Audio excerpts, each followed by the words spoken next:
Welcome everyone to Half History Will Travel. I am your host, the Wilder Historian, and today I will be looking at the historical fallacies of the popular TV show Ancient Aliens. I will admit, I watch the show, but purely for entertainment. They honestly do ask some good questions, albeit rarely, but they do. One of the purposes of this video is to demonstrate that you always need to check your sources.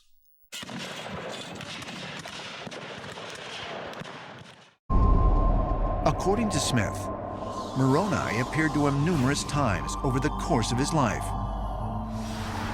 And in 1832, he came bearing an ominous prophecy. On December 25th, Smith passed this prophecy on to his flock, stating, "Wars will shortly come to pass, beginning at the rebellion of South Carolina. For behold, the southern states shall be divided against the northern states." Now, there's some people that say this is a prophecy, this is a vision by Smith. Whatever way it was, it really did portend what came about in the 1860s. The first proof the show gives of aliens partaking in the Civil War and its lead-up is the prediction of sectional divide and war by the founder of the Mormon faith, Joseph Smith.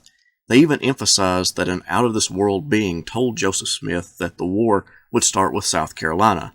This is poor evidence. Before the Civil War, numerous prominent Americans predicted a war between the North and the South. That is not unique. The country was facing sectional divide as early as the Constitutional Convention, and especially since the Missouri Compromise in 1820. To not see a divide would have been ridiculous. And the show goes wild over the fact that the extraterrestrial being named South Carolina in the prophecy, and it was the first state to secede and where the war began with the firing of Fort Sumter. But they neglect to say that when the alleged prophecy was given, the nullification crisis was in full swing, when South Carolina was talking of secession and had issued the Ordinance of Nullification, nullifying a federal law. Therefore, this segment is very misleading. Stories have emerged that during the American Revolution in 1777, George Washington had a similar encounter at Valley Forge. The story is that while at Valley Forge, General Washington had given his men orders not to disturb him. And suddenly there's a being standing there.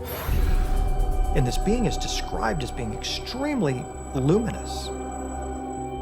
And next thing we know is this being starts giving Washington a prophecy about the future of America. I've heard this statement of George Washington meeting with an alien or angel at Valley Forge for years. But the story does not come from Washington himself. It comes from a sensationalistic journalist named Charles Wesley Alexander, who allegedly heard it from a 99-year-old American Revolutionary War veteran in 1859, who was said to have heard Washington discuss this encounter. Alexander was known for writing false news articles, many times to instill patriotism, especially during the Civil War. So again, very misleading, and the show does not tell you the context of the source. Is it possible that both George Washington and Joseph Smith were visited by extraterrestrial beings who somehow knew that the Civil War would take place? No, because there's no evidence for it. Is it possible that the men of the 7th New York Militia really did have an encounter with some type of alien craft just days after the start of the Civil War? And if so, is it a sign that extraterrestrials had an interest in this turning point in our history? Again, there is no evidence for that. Simply seeing lights in the sky does not mean that aliens are interfering. The show has many little anecdotes about people seeing lights in the sky and other strange occurrences, but they get a lot of these stories from newspapers, which papers at the time included outlandish stories to sell more papers. Also, their story about the New York troops could easily be an example of soldiers having fun writing letters back home. I came across a letter in an archive where a soldier wrote that he found a horse who could talk. Do I believe that? No. Horses don't talk. Also, when you see the context of the letter, you understand why the soldier would say such a thing. He was writing a letter to his little sister, who was around 10 years old, so the story was to entertain his sister, who he was writing to. One of the most notable was published in a Kansas newspaper on March 27, 1862. According to the account, General George B. McClellan, chief of the Union armies, was visited in his sleep by the ghostly figure of George Washington, who warned him that Confederate forces were closing in on the Capitol. The vision reportedly caused McClellan to change his plans and fend off the attack. This story of McClellan having a dream where George Washington visited him is fabricated. The paper even says in the article that the truthfulness of this article cannot be ascertained, and wouldn't you know it, it was written by known fabricator Charles Wesley Alexander, who was mentioned earlier. Is it really possible that Abraham Lincoln was given premonitions about the war by extraterrestrial beings? Could he have been chosen because he represented the best hope for preserving the Union and ensuring the continuation of the great American experiment? The show gives insane evidence for this. That Abraham Lincoln had weird dreams. You know who else has weird dreams? Everybody! In addition to his own premonitions, some say that Lincoln may also have been influenced by the visions of a spiritualist named Nettie Colburn. In December of 1862, during the darkest days of the Civil War, Nettie became a spiritual advisor for Mary Todd Lincoln, who was a devout believer in mysticism. Yes, Mary Todd Lincoln did attend seances. Did Lincoln? The sources are a little off, but it's possible. However, mediums are known charlatans, and Miss Nettie Colburn wrote about her encounters with Lincoln after the president's death, a time when everyone wanted to capitalize on the fame of Lincoln. Therefore, these are very misleading statements. And another mystic, J.B. Conklin, claimed these voices actually dictated to the president a first draft of the historic document. Things that not only Nettie did, but other people in the spiritualist movement did, was they were giving him messages about how important the Emancipation Proclamation was. And it was something that Lincoln took as divine sort of guidance.